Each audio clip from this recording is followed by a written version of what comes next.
Recently the news came in that Tory Dickson of the Western Bulldogs had announced his retirement. This wouldn't have come as a surprise to anyone really. I mean, he's 33 years old and only played the one game this season. So realistically, nobody saw him at the Bulldogs long term.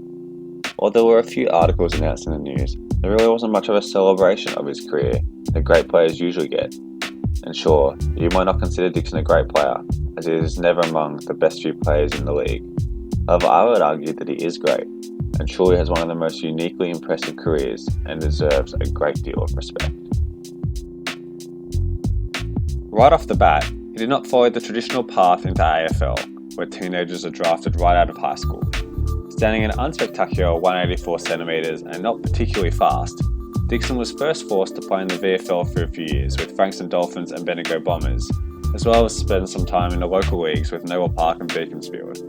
After a 48-goal season in the VFL, Dickson finally got his opportunity.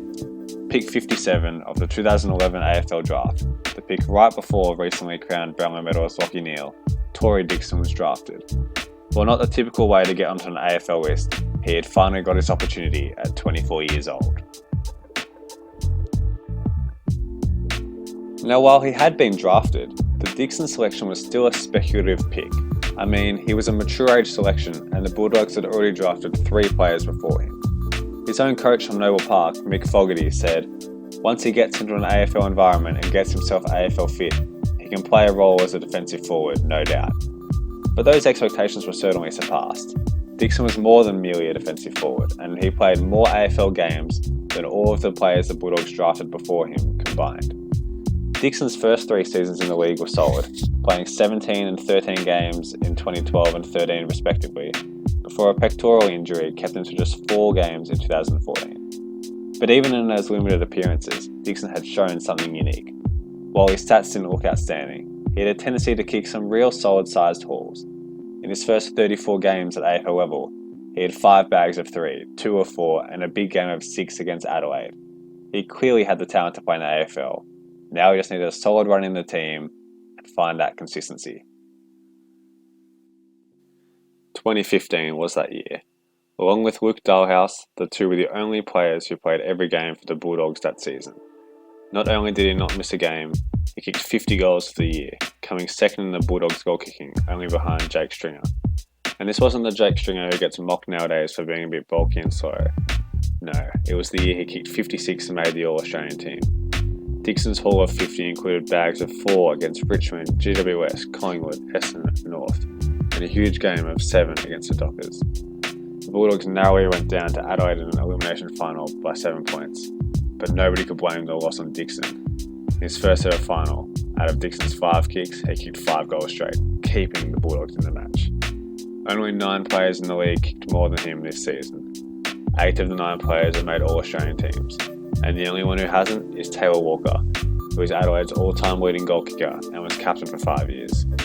Being among that sort of company showed that Tory Dickson had truly arrived. 2016 was something else.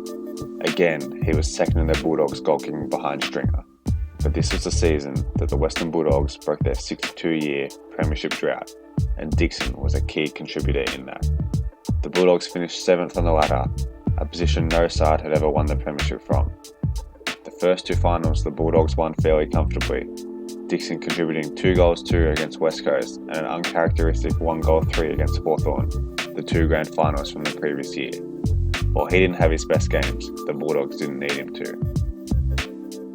The prelim final against the Giants was a much tighter game. This is the type of game that gets replayed every year when they want to show classic finals. The Bulldogs had not been in a grand final since 1961 and had lost 7 consecutive preliminary finals, while the Giants had never reached a grand final in their short history. The Dogs were $2.85 outsiders, and it was the second most watched AFL game outside a grand final ever. Remember that these aren't 2 of the AFL's glamour clubs, so to get that sort of viewership was especially incredible. In a game that was close the whole match, with the Bulldogs winning by just 6 points, Dickson kicked 4 crucial goals, 1 in each quarter, all of which were very impressively taken. Without Dickson, the Bulldogs were not winning. It was fitting that at the final siren, Dickson had the ball in his hands, where he lined up and hit the post. But it didn't matter. Dickson had already helped the Bulldogs to their first grand final in a few generations. We all know what happened in the 2016 grand final. The Dogs broke their drought against Sydney, winning by 22 points. Obviously, that was a special day for all AFL fans, and heroes were created. Liam Picken, Jason Johannesson, Tom Boyd, Marcus Bontempelli and Jack McRae, all becoming club legends and helping deliver the cup to Footscray. But while Picken and Boyd, who both kicked 3 goals, received votes for the Norm Smith medal, there was another person who kicked 3 that day, our man Tory Dickson. Through the final series, Tory Dickson was the leading goal kicker for the premiership side. Through his career, Dickson only played 5 finals games, kicking 15 goals at an average of 3 a game. Every finals game he played in was an elimination game, and Dickson never went goalless. Through Dickson's home and away career, he averaged 1.52 goals per game, almost half of what he averaged in finals. Dickson never played another final after this special day in September. He was a September specialist. I think it's actually important to put into perspective on how impressive averaging 3 goals a game in finals is. Of players who have played VFL AFL games in the last 50 years, let's take a look at the highest average goals per final. Look at the players above him. 20 Coleman medals among them. Only one person above Dickson on the list has not either won a Coleman medal or made the All-Australian team, and that is Peter Sumik, the only Eagle to ever kick over 100 goals in a season. All of those people kicked more than 3 times as many goals as Dickson, yet he delivered in finals, and without him, I doubt the Bulldogs would have won a flag. The conclusion of Dickson's career never reached the heights of 2015 and 16, but let's be honest, not many players ever reached that level in the first place. Another unique aspect of his career I haven't yet mentioned is Dickson's incredible accuracy when lining up for goal.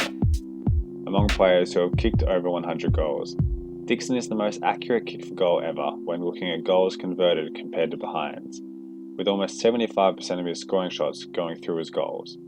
And this is not just in the modern era, but all recorded VFL AFL players ever. Dickson has also kicked more goals than 7 of the people in the top 14 that have kicked over 100 goals, further proving that his accuracy was not just a short-term fluke, but sustained across his career. His elite conversion rate is seriously impressive. Tory Dickson will never be added to the AFL Hall of Fame. He never won major individual awards like Brownlows, Colemans or BNFs. But what he did do is perform in the big moments. In finals, he never went goalless and kicked an average of 3 goals a game. He helped deliver a premiership to the Bulldogs after a more than 50-year drought. And statistically, he is the most efficient shot at goal ever. For a man drafted at 24 years old in the 3rd round of the draft, what Tory Dickson achieved in the AFL is quite frankly remarkable. And I must say that the fact that a tribute to retiring players during Mike Brady's rendition of Up There Kazali for the 2020 Grand Final did not include Dickson is an absolute disgrace. Tory Dickson had a truly great AFL career and deserves a hell of a lot of respect.